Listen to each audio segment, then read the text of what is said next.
Hello, hello, LinkedIn, YouTube, and Facebook. I'm here again for another LinkedIn Live, but since it's on other platforms, it's just a live broadcast. For those of you that don't know me, I'm Beth Granger. I'm a trainer, consultant, and speaker on the topic of unleashing the power of LinkedIn and networking. I bring interesting people to these broadcasts and introduce them to you through half-hour conversations. If you're here with us live, please share it out. Let us know you're here. Where are you from in the comments? And as we go, if you have questions, absolutely ask them.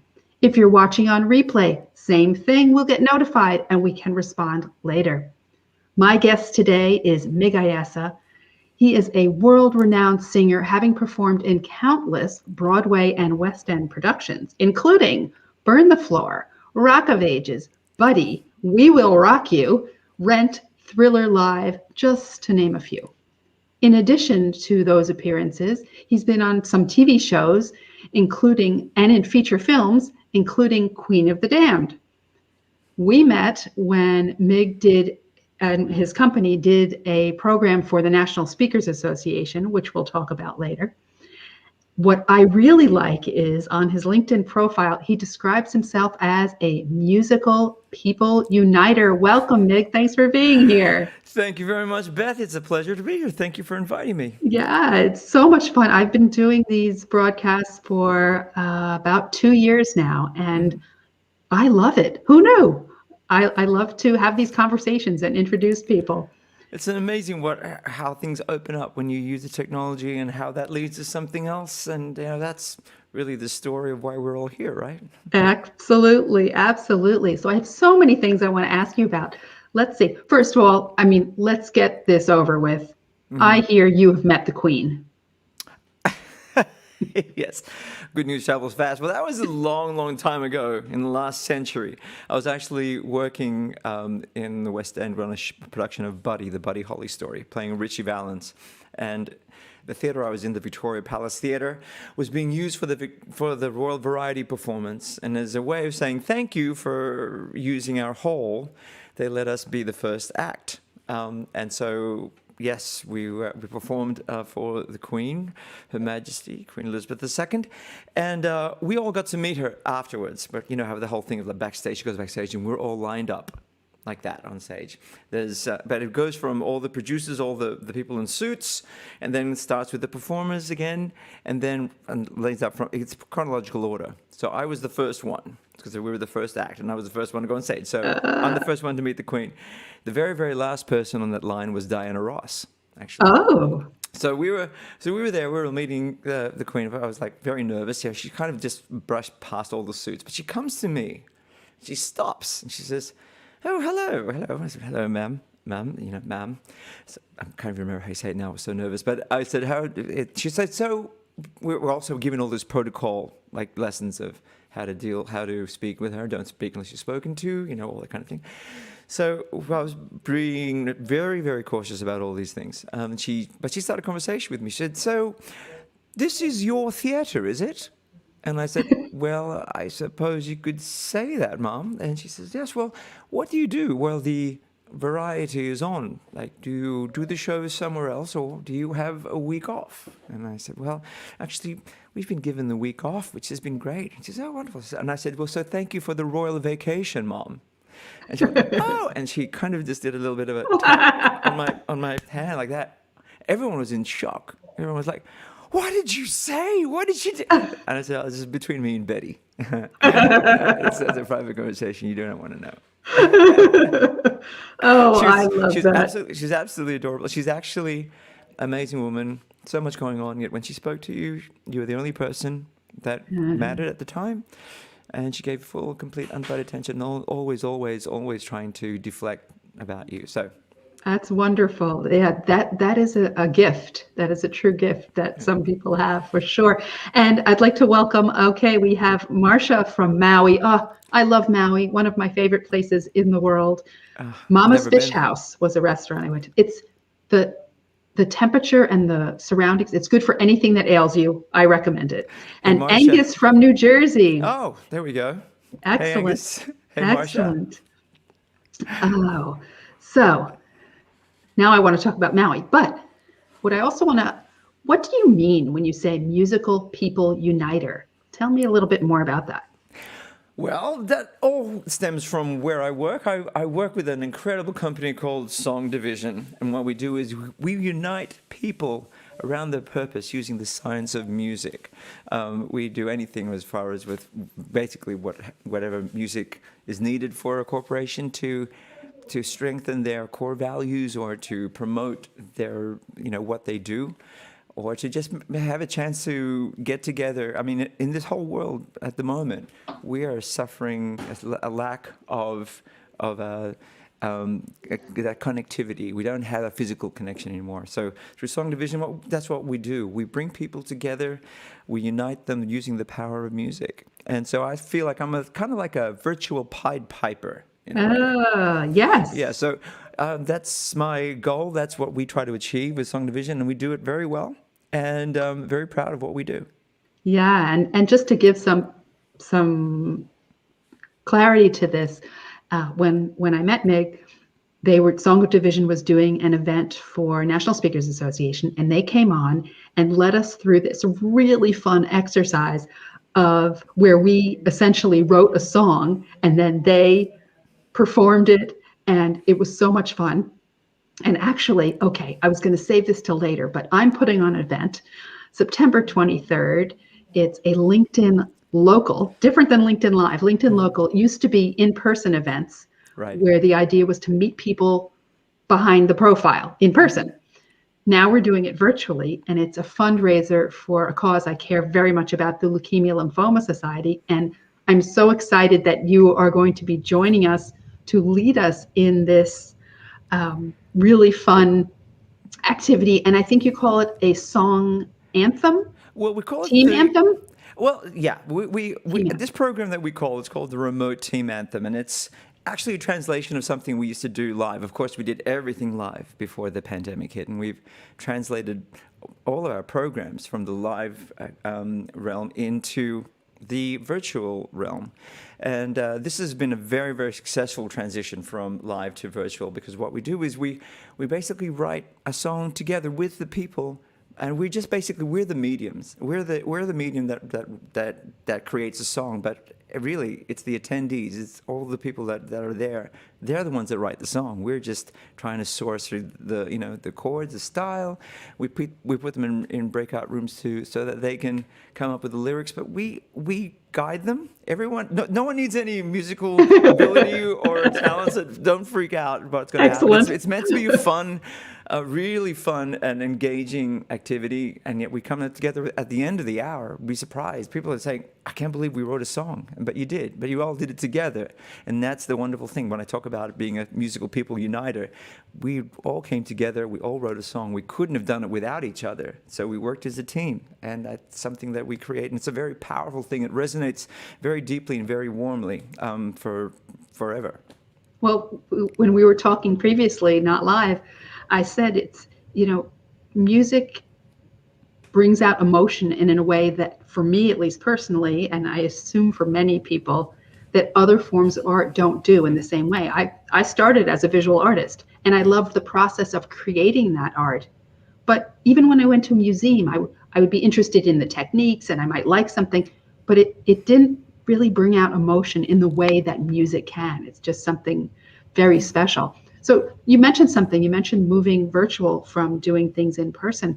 Tell me what that was like. So how long have you been doing Song Division, and how did you quickly, or was it quick that you moved from in-person to virtual? Well, I started doing events with Song Division a long time ago, about 10 years ago, when I first moved to New York.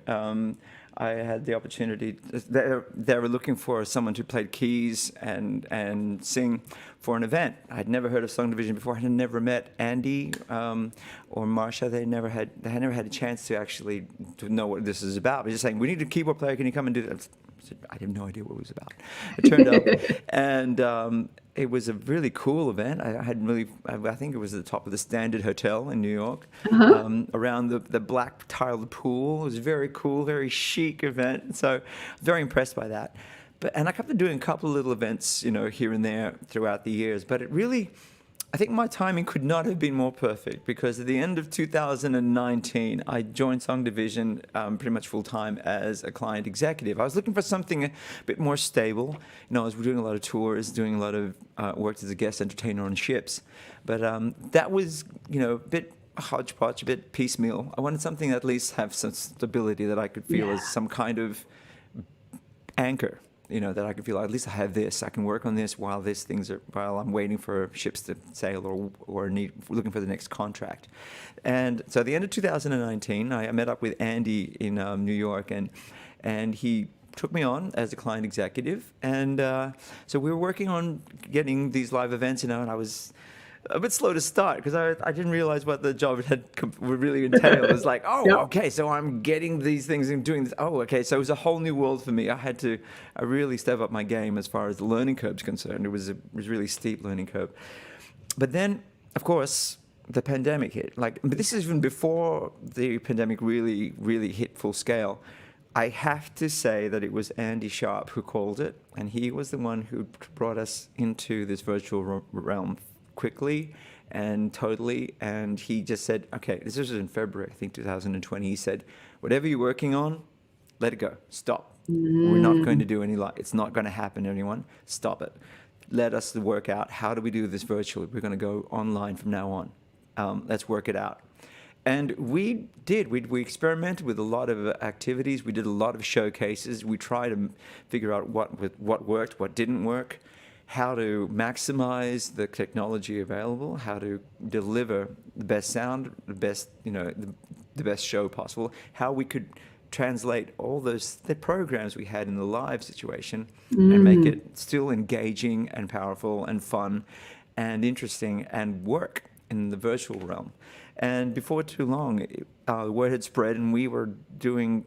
We did really, really well at in transferring all that live stuff into the virtual realm. So much so that, I hate to say, there was a horrible year, 2020, and 2021 is not that much better. But as far as we're concerned, we were able to survive, and we were able to provide some way of connecting people through music. Yes. Yeah, and I know from experiencing one of those events, it really, to go on yet another Zoom where it's the same thing, it's just repetitive, and to see the creativity is really wonderful. Something you said that I really liked was that you experimented. I think some people are afraid to experiment because it might mean they do something that doesn't work. Well, yeah, but we did that too. Let's be honest here. We tried things and it didn't really take off. But we kept at it. The thing is, we kept at it, and I love the fact that you're a company that won't say no. That we just say, let's do it. Right? Let's say yes first, and then let's work it out. Figure out how to do it. And sometimes to our detriment, it's like, okay, we got to do better than that. And so it's always a chance of improving. We're always looking at new ways to improve our delivery, new ways of new programs as well, finding new novel ways. And actually going into the virtual realm has really opened up so many different avenues which you never thought possible. Now we're doing events where we're combining the whole global team at the same time. We have teams all over the world. We have teams in Asia, in Europe, in Australia, all around the United States. And so we're able to basically make the use of the whole time zone of the whole world all at the same time, and we connect like that, whereas it took months and months and months to work on one event, and so much cost went into travel, hotel, catering, security, you name it. Yes. The list is endless. Companies can now come to us and say, we need something next week. Can you do something now? It's a global event. And we can say, yes. Of course we say yes. And we go, oh my God, how are we going to do this? We work it out. We work it out. And we always come through. And people are really amazed at how we do it. Because one thing for sure, Zoom fatigue is a real thing, folks. It's a real thing. Trust me, I understand exactly how that feels. But we're all in the same boat. What do we got to do? The thing is, thank goodness that we have this technology available to us. I'm trying to think of how life was like in the pandemic of 1918, the Spanish flu. We Yeah. had no internet, no, Right. it was no mobile It was phones. very local. Very local. It was almost Yeah. like the rest of the world kind of disappeared, and you're in this. I mean, gosh, But here, quite the opposite. In fact, the whole world has opened up. So now we have access to the whole global community with just a click of a button. It's phenomenal. I would prefer that we didn't have to do that, Yeah. but the fact that we can is an amazing thing. Absolutely. It's opened so many people's worlds, both for business and personal, to get to know people around the world that they didn't in times before this, and collaborations that never could have happened before because it's so much easier. I was just, before we got on live, recording a video for, I judged a social media competition out of Australia, and it's their event is going to be virtual, so I was recording the, announcing who won. I can't tell you, it's a secret. But so tell me, just going back a little bit, did you always know you wanted to be a performer? Did you come out performing? No, believe it or not, I mean, I guess my name gives some kind of indication, but I wanted to be an Air Force pilot. I wanted to be a fighter pilot, and I used to build these planes, and I used to build MiGs as well.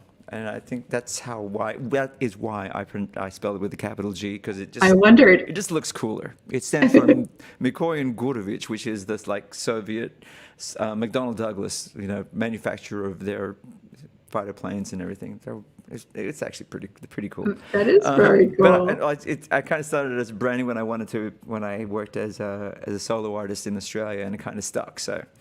But no, what's wrong with that? I actually wanted to become an Air Force pilot, but I realized that I may have to kill someone or kill myself in the process. And I was like, I don't know if I could ever have that ability to, if someone said, press the trigger or whatever, I could ever do it. I know that was not within me. So I stepped back away from that, realizing that wasn't really my calling. But when I saw Top Gun, the movie Top Gun, Maverick was fighting MiGs. I thought, oh, you bad boy Maverick. But the fact that I was like, hey, you know what? I do like that acting situation. And I started singing early on because when I was a kid, I had a bad stutter. But whenever I sang, the stutter disappeared.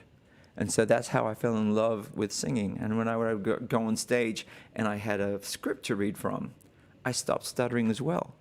So interesting. Yeah, so when I was on stage playing somebody else, that was the time I felt most myself, and my confidence grew from playing someone else, or being someone else, or singing a song. So that kind of gave me that love of performing. And I did musicals in high school. I played Oliver when I was 10 years old in Oliver Twist. And from that point on, I just fell in love with the medium and the whole process of theater and drama and music and being creative. And I started writing songs when I was 12. And it's the kind of a thing that it just evolved and evolved. My stutter completely disappeared after a couple of years. So music was my therapy. Music cured me, and music basically saved my life. There you go.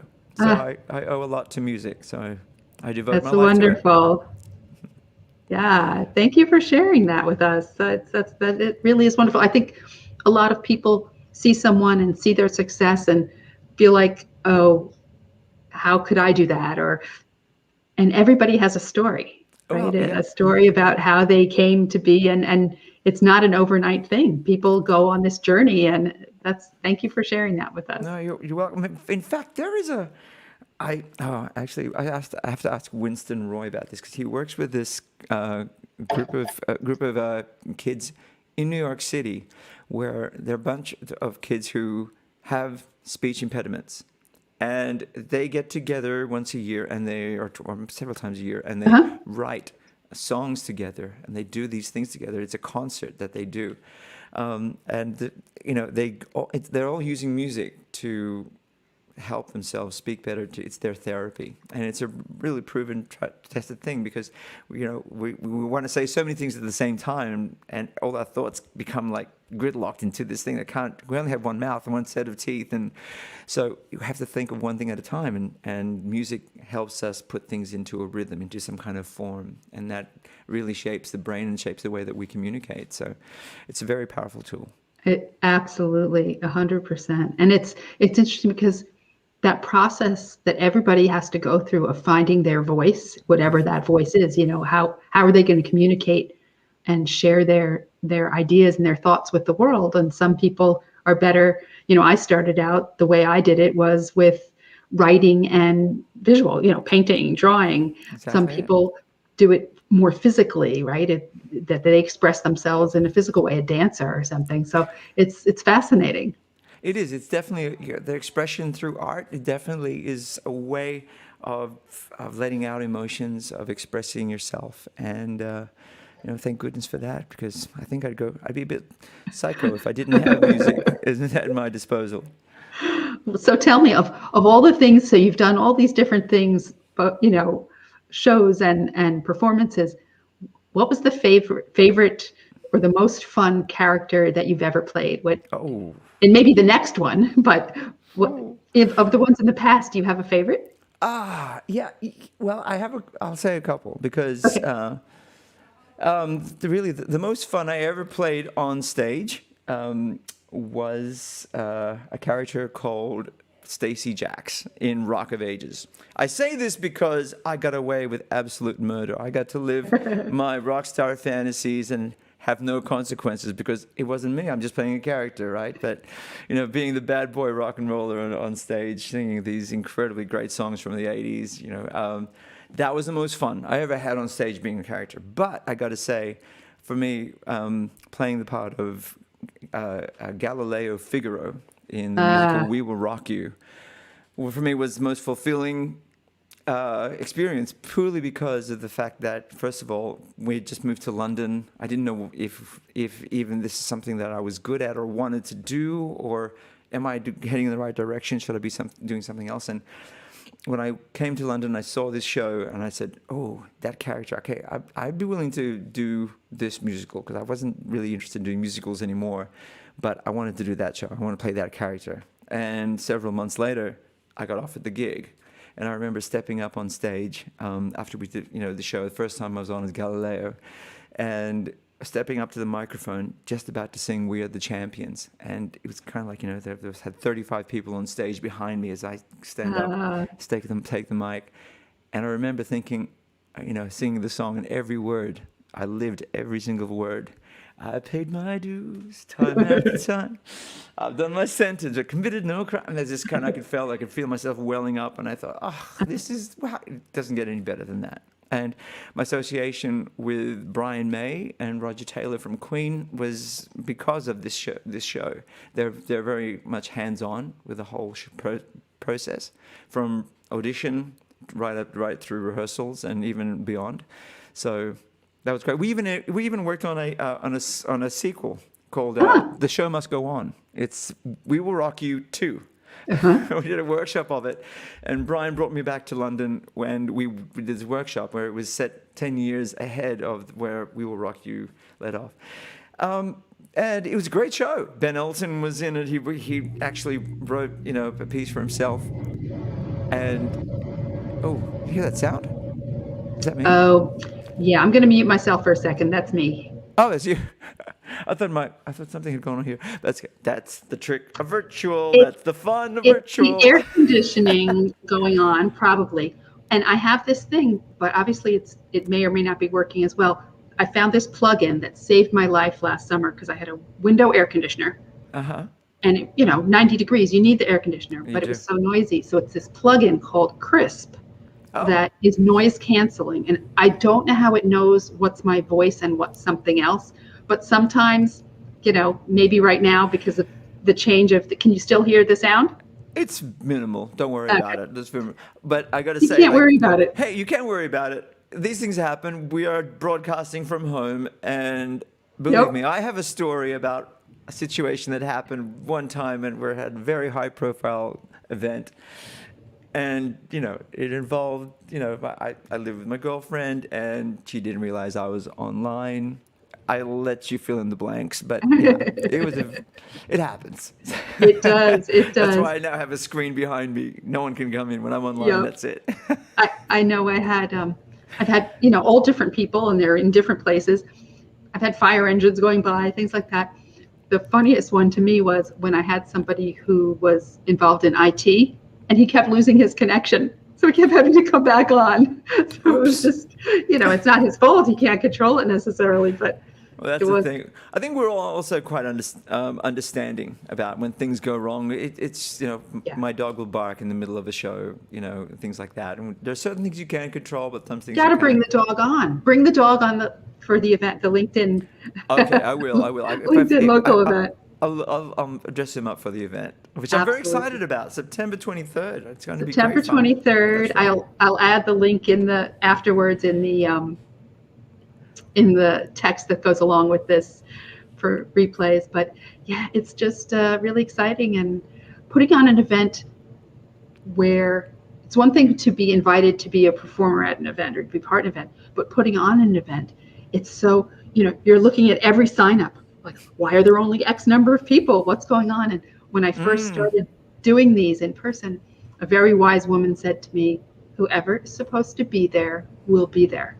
And it's true that the personality or the feel of a small event can be wonderful, and the people who are supposed to meet each other will meet each other, and then the energy of a larger event. So I try not to worry about it now. Yeah, you can only do so much. Build it, and they will come. To You quote, hope. to quote a very famous film. A very Build famous it, and they film. will come. And you can only do so much. But the great thing is as well is that, as you say, this is recorded. So Yep. if people missed it now, you can always have an They option, but they can can. download it later, which is yet another versatility of using virtual stuff. Absolutely. Now tell me, so in addition to joining me on the 23rd, what things are coming up that people might want to know about? Wow. Well, apart from the fact that we are continually doing song division, and we got new programs, new development programs, like we have a culture club leadership program that is kind of like a long-term thing that it's really exciting program we're working on. We're also working on different other bits and pieces. New programs are being developed. So have a look at songdivision.com and check out all our services there, because that's not just a commercial. It's actually really quite true and exciting. We are developing new stuff, so stay tuned and Exciting. just keep yourself up to date with what we do.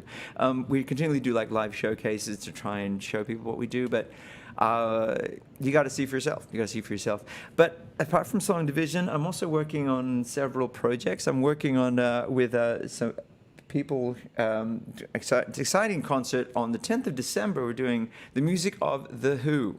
And I'm working with like great people like Justin Sargent. That's going to be in Florida, but that's going to be a nice live event. I should have been actually in Australia right now. I should have been right now. I would have, but I had like 5-6 concerts all lined up. I was going to be doing orchestral concerts, interpretations of the music of George Michael, music of Elton John, music of Queen, all these symphony orchestras all around Sydney, Melbourne, Adelaide, and because I'm originally from there. If you hadn't really noticed my accent, couldn't tell. But yeah, it's not as broad as other people, but whatever. I bung it on when I need to. So I should have been in Australia right there, but I'm not. So but instead I've got this amazing work with Song Division, thank goodness. I've got these concerts lined up. I'm also working with the Broadway Rock of Ages band. We're doing a couple of concerts. I think we're doing one in Nashville. We're doing another one in Florida and Miami. We've got all these gigs coming up. I'm also working the weekends with a live band with a band called the Soul System Orchestras, and we are a reception band. We do lots of weddings and birthdays and everything, and working very excited because I'm working. The leader of the band is a guy called Rob Afuso, who played drums with a band called Skid Row in the '80s, and he has developed this amazing orchestra. And I'm very excited to be a part of that. So every weekend, I'm the wedding singer. During the week, I'm with Song Division, and it's a nice balance to have the virtual and the live. And we're also opening up. We are opening up to doing some live events with Song Division as well. We do hybrid events as well as in-person events, as well as the completely virtual. So we're getting a chance to have a lot of thumbs in different pies. That's wonderful. And I think that the ability to do all sorts of things, first of all, from a business perspective, is the only way to go, because you can't predict what the world's going to throw at us, as we've all learned. Well, sorry, go on. No, go on. Well, I was just saying that, with everything with the Delta variant, it's almost like one step forward, two steps back. People are a bit scared of where we're going to go, what we're going to do. The good thing is that if it means we have to go back to virtual, that's okay for a while, because we know how to do that now. Initially, when it'll happen, people were all scrambling for answers and for solutions. But we know how this works now. We're really good at doing this. So if it just means we got to just keep our head back in our shell for a while and stay safe, then let's do it. Absolutely. We're good. So this has been so much fun. I can't believe it. A half hour goes so fast when you're having a conversation. It's true. It's true. So I didn't get to, technology-wise, I didn't get to show the cool pictures of some of the things you've done, but people can imagine you meeting the Queen and doing all the wonderful things that you've done. Maybe I'll share them in a post, some of them, if that's okay. Of course, please do. Yeah. In LinkedIn as well, I every week I share these isolation collaboration videos, because also one thing we do throughout the whole pandemic was, one way to connect was to we couldn't perform, our live gigs were canceled, but yet we were able to connect with musicians all around the world and say, let's just play, let's jam together, let's do a song. And it started actually when Brian May made an invitation on his Instagram, say, come play with me. And he did Hammer to Fall. And I went, okay, Brian, I will. So I did the vocals. And then people started joining me and say, can we join in with you? Can we do that? And that kind of spread. From that point on, I was doing collaboration videos all the time. And it really was a great way to connect, a really great way to stay in focus and at least keep ourselves sane throughout this. Yes. Having that ability, and more importantly, it's that human connection. The way that we're able to communicate with people and connect with people. And that's, again, brings it back to the whole point. Like, that's why I'm a musical people uniter. Exactly. Oh, and thank you so much for joining me today. Thank you, Beth. It's been a pleasure. I know you have your keyboard handy. Do you want to play us a little something before we say goodbye? Oh. Good night, sweetheart. Well, it's time to go. Good night, sweetheart. Well, it's time to go. I hate to leave you, but I really must say good night, Beth Granger, good night. I love it. I'm going to chop that little clip and use it. I can use it at the end of my lives instead of putting up the bye-bye screen. Boom, done. Well, this has been so much fun. And if you're joining us live, thank you for being here. And if you're watching on replay, definitely feel free to put in some comments and join us on the 23rd. We're going to be doing the remote team anthem, among other things. So have a great rest of the day. Thank you. Bye-bye, everyone. Bye, everyone.